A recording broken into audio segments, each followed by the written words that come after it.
आधी रात को यूपी में आईएएस अधिकारियों पर गिरी गाज, भाईजान से प्रेम दिखा रहे थे साहब। योगी ने नाप दिया।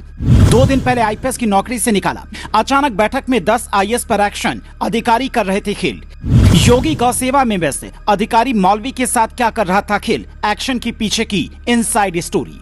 आखिर योगी आदित्यनाथ के इस बात से गुस्सा हुई कि एक साथ 10 आईएएस पर उन्हें एक्शन लेना पड़ा। कुछ अधिकारियों ने ऐसा पाप कर दिया कि उन्हें हटाना ही पड़ा। आखिर यूपी में कुछ अधिकारी किसके इशारे पर काम कर रही हैं? ऐसी रिपोर्ट आई है कि आप सुनकर परेशान हो जाएंगे। दरअसल सरकार के पास में कुछ शिकायतें पहुंच रही थी। कुछ शिकायतें तो ऐसी थीं जिनको इग्नोर नहीं किया जा सकता था। कई सचिवों को वेटिंग लिस्ट में डाल दिया तो कई आईएएस अधिकारियों से कई प्रभार छीनकर उन्हें भी आराम करने का फरमान सुनाया गया है। इतनी बड़ी कार्रवाई की वजह क्या है, तो आप जरा ध्यान से सुनिए। उन्नाव का ऐसा कांड, आप कहेंगे कार्रवाई एकदम सही है। पिछले रविवार को पीएम मोदी से सीएम योगी की मुलाकात हुई थी। एक हफ्ते के भीतर नरेंद्र मोदी की योजनाओं में पलीता लगाने वाले अधिकारियों की भी क्लास योगी ने लगाई। वन विभाग, पर्यावरण और जलवायु परिवर्तन विभाग के अपर सचिव मनोज कुमार सिंह पर तगड़ा एक्शन। दरअसल ये सारे विभाग नरेंद्र मोदी सरकार से जुड़े हैं, लेकिन खबर थी कि सचिव साहब संभाल नहीं पाए। मनोज कुमार सिंह सिर्फ 50 दिन बाद रिटायर होने वाले थे। उसके पहले ही उन्हें योगी ने आराम दे दिया है। इसमें कई दबंग आईएएस अधिकारी भी हैं जिनका जलवा यूपी में हमेशा कायम रहता था, लेकिन अचानक योगी ने गियर बदल दिया है।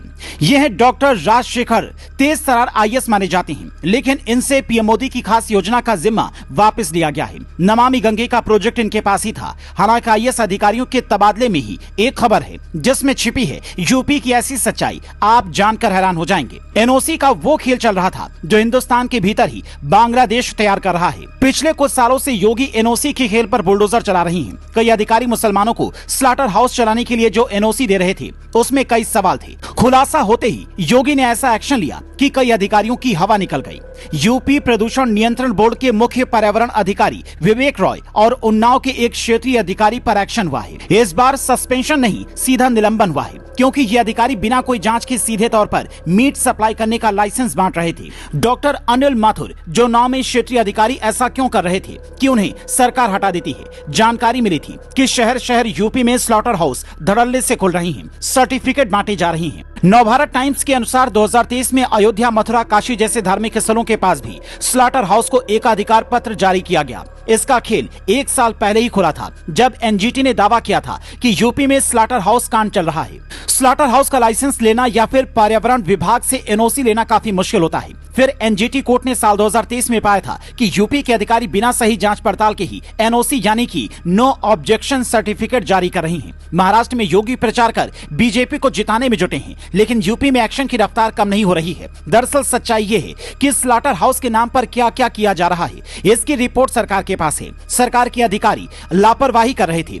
कई जगहों पर यह तक जानकारी आ रही है कि यूपी में अधिकारी भाईजान पर प्यार लुटाते हैं। बीजेपी का दावा है कि कई अधिकारी पिछली सरकारों से आज भी प्रभावित होकर काम कर रहे हैं, जिनके कारण योगी सरकार के आदेश को सख्ती से पालन नहीं करवाया जा रहा है। पिछले 2 दिन में योगी के फैसले से हड़कंप मचा है। पहला फैसला था कि अब महिलाओं के कपड़ों का कोई नाप पुरुष टेलर नहीं लेगा। दूसरा, स्लॉटर हाउस धड़ल्ले से खुल रहा है तो उसकी जांच होगी। अधिकारी ने एनओसी कैसे दी? आईपीएस जसबीर सिंह ने योगी पर एनएसए लगाया था। राजा भैया पर सख्ती दिखाई थी। उन्हें हमेशा के लिए हटाने का आदेश शुक्रवार को आता है और आईएएस अधिकारियों, सचिवों पर भी योगी का बुलडोजर दौर पड़ता है, क्योंकि योगी बदलाव के मूड में है।